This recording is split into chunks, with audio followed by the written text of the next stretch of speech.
കുഞ്ചൻ നമ്പ്യാരുടെ ജന്മദിനാഘോഷങ്ങളുടെ ഭാഗമായി നടന്ന ഓട്ടംതുള്ളൽ കൗതുകമായി. തുള്ളൽ പിറന്ന മണ്ണിൽ കുഞ്ചൻ ദിനത്തിൽ വീണ്ടും കുഞ്ചൻ നമ്പ്യാരുടെ തുള്ളൽ ആവിഷ്കരണം. അമ്പലപ്പുഴ കുഞ്ചൻ നമ്പ്യാർ സ്മാരക സമിതിയുടെ നേതൃത്വത്തിൽ കുഞ്ചൻ ദിനാഘോഷ വേദിയിലാണ് അമ്പലപ്പുഴ ക്ഷേത്രത്തിൽ നിന്ന് പടിയിറക്കപ്പെട്ട കല്യാണ സൗഗന്ധികം എന്ന കുഞ്ചൻ നമ്പ്യാരുടെ ഓട്ടംതുള്ളൽ അവതരണം നടന്നത്. പ്രസിദ്ധ ഓട്ടംതുള്ളൽ കലാകാരനായ അമ്പലപ്പുഴ സുരേഷ് വർമ്മയാണ് തുള്ളൽ അവതരിപ്പിച്ചത്.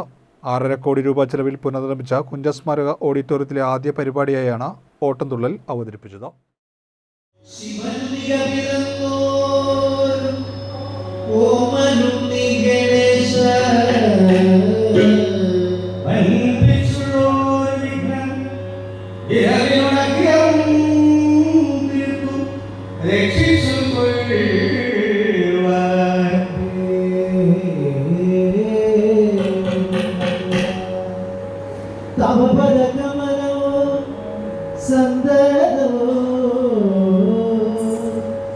കൈതൊഴും